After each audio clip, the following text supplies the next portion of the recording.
حضرت سالم بن عبداللہ بن عمر، امام ابو نعیم نے لکھا ہے اس کو۔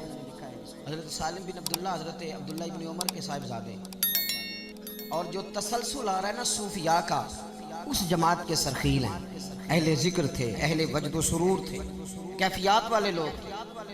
حضرت سالم بن عبداللہ رضی اللہ تعالیٰ عنہ طواف کعبہ کے لیے تشریف لے گئے حرم مکہ میں۔ تو طواف آپ فرما رہے تھے تو اللہ تعالیٰ اپنے نیک بندوں کی محبت لوگوں کے دلوں میں ڈال دیتا ہے۔ لوگ دور دور سے آتے، آپ کی دست بوسی کرتے، دعا کراتے۔ خلیفہ کو کسی نے بتایا کہ حضرت سالم بن عبداللہ آئے ہوئے، وہ بھی چلا گیا۔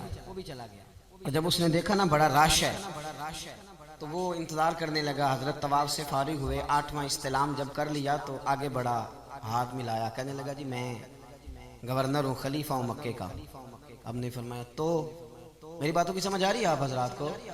کہنے لگا جی میں یہاں کا خلیفہ ہوں، تو میری یہ خواہش تھی کہ کوئی حکم ہو تو آپ بتاتے، میں پورا کرنے کو حاضر ہوں، کوئی حکم ہو تو بتائیے۔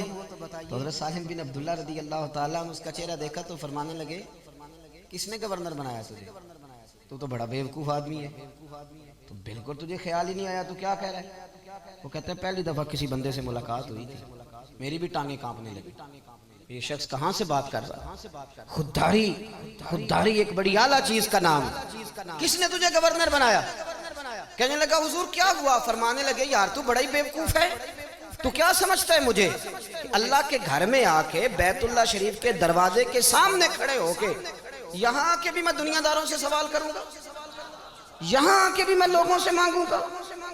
یہاں گردن کو جھکا دیتا ہے خیرات کا پتھر، جہاں میں مانگنے والوں کے سر کبھی اونچے نہیں ہوتے، یہاں آ کے بھی میں دنیا داروں سے مانگوں گا؟ کہتا ہے مجھے تو پسینے آنے لگے۔ جب میں فارغ ہو کے وہاں سے نکلا، باہر آ گیا، میں مسجد الحرام سے باہر، میں سوچ میں پڑ گیا۔ تھوڑی دیر کے بعد حضرت بھی فارغ ہو کے باہر آئے، خلیفہ پھر آگے بڑھا، کہنے لگا حضور مہربانی کریں، اب تو خانہ کعبہ سامنے نہیں نا، ابھی کوئی حکم کر دیں۔ آپ فرمانے لگے چل ٹھیک ہے، تو نہیں باز آتا تو بتا تجھ سے دین مانگوں کہ دنیا مانگوں؟ کہنے لگا حضور میرے پاس تو دنیا ہی ہے، دین تو آپ کے پاس ہے۔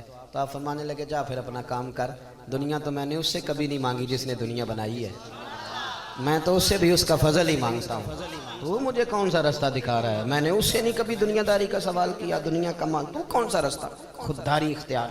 پتہ ہے لوگ ہمیں خرید کیوں لیتے ہیں؟ الیکشن میں بولیاں کیوں لگتی ہیں؟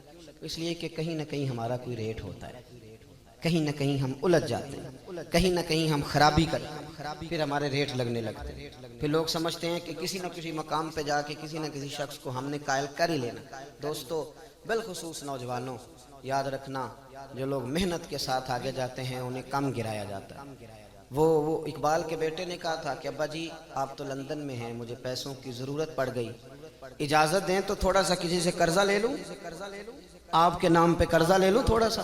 تو اقبال نے وہاں نظم لکھ کے بھیج دی جاوید کے نام، کہنے لگے دیار عشق میں اپنا مقام، اچھا گمان اپنی زندگی میں۔ آپ سوچ لیں کہ لوگ اچھے ہیں، پھر یقین کریں آپ کا بڑا مزہ ہے، آپ کو زندگی میں بڑے بڑے میٹھے لوگ ملیں گے، با مروت لوگ ملیں گے، با وفا لوگ ملیں گے۔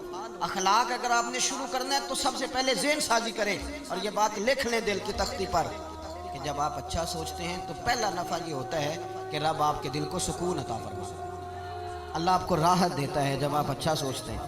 حضرت بشر حافی رحمت اللہ علیہ کے بارے میں شیخ عبداللہ یافعی نے روض الرحیم کے اندر لکھا ہے، حضرت بشر حافی بہت بڑے درویش تھے۔ آپ کو پتہ نا آج کل لوگوں کو کامل پیر بھی نہیں ملتا، تو میں نے ایک دن کہا تھا، میں نے کہا 3 بندوں کا پیر کوئی نہیں ہوتا، ایک جو چودھری صاحب ہوتے ہیں ان کا بھی پیر کوئی نہیں ہوتا، اور ایک جن کی جیب میں پیسے زیادہ آ جائیں ان کا بھی پیر ہے۔ ناراض ہو گئے آپ؟ اور تیسرا جو آدمی کو 4 ڈگریاں لے لینا، چاہے سیپلیوں میں بھی یہ کر لیں، اس کا بھی پیر کوئی نہیں ہوتا، اس کا بھی تھرمامیٹر تگڑا ہو جاتا ہے۔ وہ درس نظامی کے عالم سے آ کے پوچھتے ہیں آپ کی تعلیم کتنی ہے؟ وہ کہتے ہیں جی میں نے درس نظامی، نہیں وہ تو ٹھیک ہے تعلیم کتنی ہے؟ تو نے تو 3 سیپلیوں میں بھی یہ کیا ہے۔ اللہ کے فضل سے مدارس اسلامیہ کے چوتھے سال کا بچہ وہ کسی ماسٹر ڈگری والے کو قریب پھٹکنے نہیں دیتا۔ کیا سمجھتے ہیں ٹسٹ تے پکھڑا کوار گندل اسی اور بھی بوٹیاں جاننے ہیں؟ یہ تو ہم نے بچوں کو سمجھایا ہوا ہے کہ آپ کی زبان سے میٹھے جملے ہی اچھے لگیں گے۔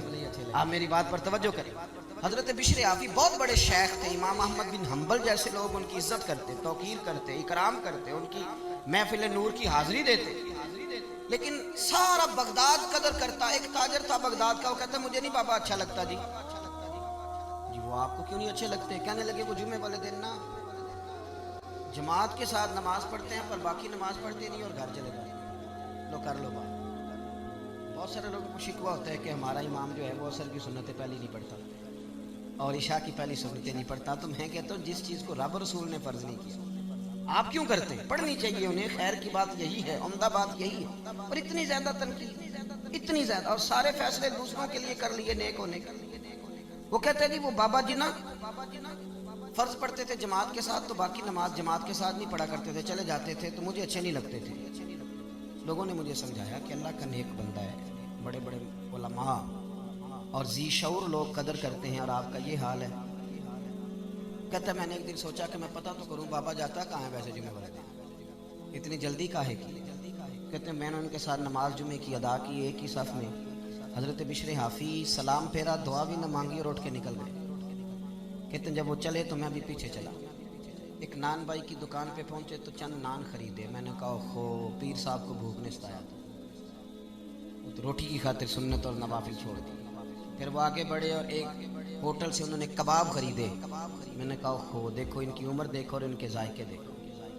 پھر وہ جب جنگل کی طرف بڑھے تو میں نے سوچا کہ یہ نا سبزے پہ بیٹھ کے ہم کھانا کھائیں گے لوگوں سے چھپ کے اور لوگوں کو بتائیں گے کہ روزے زیادہ رکھتا ہوں، میں تو عبادت میں رہتا ہوں۔ کہتے ہیں وہ جنگل کی طرف مڑے تو میں بھی پیچھے ہو گیا۔ چلتے چلتے نا حیران میں تب ہوا جب ایک جھونپڑی آئی، اس جھونپڑی کا دروازہ باہر سے بند تھا۔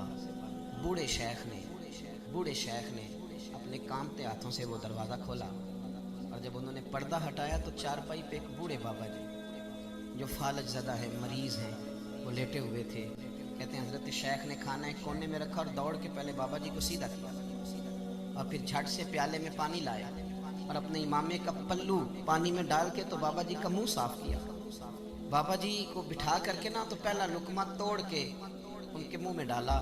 حضرت بشر حافی کہنے لگے بزرگوں معاف کرنا، آج جمعہ تھا، نماز پڑھتے دیر ہو گئی، روٹی لے کے آنے میں دیر ہو گئی، ابھی تو میں نے سنت بھی پڑھنی ہے، نوافل بھی پڑھنے ہیں، ابھی تو میری بقیہ نماز باقی ہے۔ وہ شخص کہتا ہے میں باہر کھڑا تھا اور میرا وجود کانپ رہا تھا، میں تھر تھر کانپ رہا تھا، میں کیا سوچتا تھا یہاں کیا بن گیا۔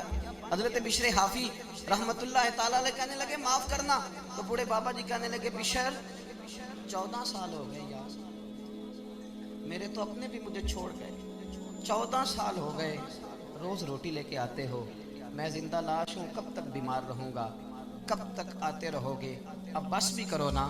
تو حضرت بشر حافی نے بابا جی کی آنکھوں سے آنسو پونچھے اور دوسرا نوالا منہ میں دے کے فرمانے لگے بابا جی بس بس، آج کے بعد یہ بات نہ کرنا، یہ جو سارا شہر میری قدر کرتا ہے اور میں ننگے پاؤں بغداد کی گلیوں میں چلتا ہوں تو جانور بھی گوبر نہیں کرتے، تو یہ میرے نفلوں اور چلوں کی وجہ سے نہیں ہے، میں آپ کی خدمت کرتا ہوں تو رب نے مخلوق کے دلوں میں میری محبت پیدا فرما دی۔ بات کو سمجھے میرے بھائی۔ وہ کہتے ہیں میں جس کو ان کی غلطی سمجھتا تھا نا وہ ان کی سب سے بڑی خوبی نکل آئی۔ اور میاں کچھ تو مجبوریاں رہی ہوں گی، یوں ہی کوئی بے وفا نہیں ہوتا، کچھ تو مجبوریاں رہی ہوں گی، یوں ہی کوئی ہم نے تو ہر شخص کے بارے، آپ یقین کریں ہر شخص کے بارے جس کی بھی بات چھیڑے نا، جس کی بھی لوگ کوئی نہ کوئی کہانی سنا دیتے ہیں، کہتے ہیں آپ کو نہیں پتا میں بتاتا ہوں، بھئی بس کریں۔ نبی پاک صلی اللہ علیہ وسلم نے فرمایا لوگوں کی جاسوسی نہ کرو ورنہ تم انہیں خراب کر دو گے، اچھا گمان پیدا کریں زندگی، اچھی سوچوں کو فروغ دیں، اور اگر کوئی کسی کے بارے میں بات کرنے لگے تو اسے تھوڑی دیر کے لیے روکیں، اس لیے کہ حضور صلی اللہ علیہ وسلم نے فرمایا اگر تم نے کسی کو اس جگہ رسوا کیا، اس جگہ رسوا کیا جہاں اس کی عزت کی جا رہی تھی، تو تمہیں بھی رب اس جگہ رسوا کر دے گا جہاں تمہاری عزت کی جاتی۔ تو پہلی بات یہ کہ اچھا سوچیں، اچھا سوچیں، ہمیشہ اچھا گمان کریں، اچھا لب و لہجہ اختیار کریں۔ اور میں مذہبی تنظیموں کے کارکنوں سے اکثر گزارش کرتا رہتا ہوں خدا را دوسرے کو بھی ماننا سیکھیں، دوسرے کو بھی برداشت کرنا سیکھیں۔ اگر آپ یہ کہہ دیں گے کہ میں ٹھیک ہوں اور میری جماعت کا لیڈر ٹھیک ہے اور باقی سارے غلط ہیں، تو اللہ کے رسول صلی اللہ علیہ وسلم نے تو فرمایا میری امت کبھی گمراہی پہ جمع ہی نہیں ہوگی، تو آپ نے اتنے لوگ گمراہ کر دیے، نے سوچا ہی نہیں۔ تھوڑا برداشت، تھوڑا اپنے اندر حوصلہ، تھوڑا اچھا پن، تھوڑی اچھی سوچیں۔ دوسری بات جس اخلاق کی آج بڑی زیادہ ضرورت ہے، بڑی زیادہ، وہ یہ ہے کہ خودداری اور عزت نفس پیدا کرے۔ ہمارے ہاں نا مفت خوروں کی لائنیں لمبی ہوتی جا رہی ہیں، فارغ بیٹھنے والوں کا مزاج بڑھتا چلا جا رہا، دوسروں کے پیسوں پہ کاروبار کرنا ہے، دوسروں کے پیسوں پہ زندہ رہنا ہے، یہ مزاج بنتا جا رہا ہے۔ چندہ لینے والی جماعتیں اتنی زیادہ ہو گئیں، ٹیمیں اتنی زیادہ ہو گئیں کہ بہت سارے لوگ اب ویسے ہی اس بات سے نالاں ہیں، وہ ہر لینے والے کو اداکار اور فنکار سمجھتے ہیں۔ ملت کے جوان فارغ گھومتے ہیں، ہر وقت سوچتے ہیں کہ اگر میرا برطانیہ والا ماموں مہربان ہو جائے تو پھر میرا کام بن جائے گا، اگر امریکہ والی پھپھو کبھی راضی ہو جائے نا پھر میں سہارے ڈھونڈتے ہیں۔ قرآن مجید نے اصحاب صفا کی تعریف کی، یہ کہا کہ وہ بڑے غریب لوگ تھے، لیکن فرمایا لا یسألون الناس الحافا، وہ کبھی بھی لپٹ لپٹ کر سوال نہیں کرتے، اپنی خودداری کو بچا کے رکھتے، بچا کے۔ حضرت حکیم بن حزام رضی اللہ تعالیٰ عنہ فرماتے ہیں میں نبی پاک صلی اللہ علیہ وسلم کی خدمت میں حاضر تھا اور ہم 8-9 صحابہ حاضر تھے، حضور نے فرمایا میرے ہاتھ پہ بیعت کرے۔ یا رسول اللہ صلی اللہ علیہ وسلم ہم تو بیعت کر چکے، حضور نے پھر فرمایا بیعت کرو، حضور ہم تو بیعت کر چکے، تیسری دفعہ فرمایا بیعت کرو۔ یا رسول اللہ کس بات پر؟ فرمایا میرے ہاتھ پر بیعت کرو، کسی دنیا دار سے سوال نہیں کرو، کسی سیٹھ نواب سے سوال، ہاں اپنی مٹی پہ چلنے کا سلیقہ سیکھو، کسی کے سنگ مرمر پہ چلو گے تو پھسل جاؤ گے، چھوڑیں ہاتھ پھیلانا، چھوڑیں۔ ہر وقت انسان یہی سوچتا رہے کہ فلاں سیٹھ راضی ہو گیا تو کام بن گیا، جھوٹ بولنا، خوشامدیں کرنا، دنیا داری کرنا، اس چکر سے باہر آئیں۔ جب کہ میرے نام پہ چندہ مانگنے نکلے گا کہ میاں عصمت صاحب آپ نے مولانا صاحب بلائے ہیں تو سنا ہے کہ آپ کو 40,000 روپیہ بھی دینا ہے، اور اس نام پہ جب چندہ اکٹھا ہوگا تو میری بات کا کوئی خاک اثر لے گا، وہ کہے گا حضرت تو کام لگے ہوئے ہیں، تو کاروبار کے لیے نکلے ہوئے ہیں، معاذ اللہ۔ خدا ہر چیز کے اندر تھوڑا خودداری کا فعل، تھوڑا عزت نفس کا خیال کر۔ دنیا میں امیر آدمی کون ہوتا ہے؟ جو زیادہ مالدار ہو؟ نہ بھائی، امیر تو وہ ہوتا ہے کہ جو رب نے اسے دیا ہو پھر اس پر اسے قناعت بھی حاصل۔ مسند امام احمد بن حنبل میں نبی پاک صلی اللہ علیہ وسلم سے حضرت انس بن مالک نے پوچھا حضور ذلت کیا ہے؟ فرمایا لالچ نہ کرنا، ذلیل ہو جائے گا۔ عرض کی حضور عزت کیا ہے؟ عزت کیا ہے؟ عزت کیا ہے؟ اللہ کے رسول نے فرمایا جو رب نے تجھے دیا ہے نا، جو رب نے تجھے دیا ہے اس پہ راضی ہو جا، اللہ تجھے عزت عطا فرما دے۔ چھوڑ دیں دوسروں کی جیبیں دیکھنا، نکلیں اس دور سے باہر آئیں۔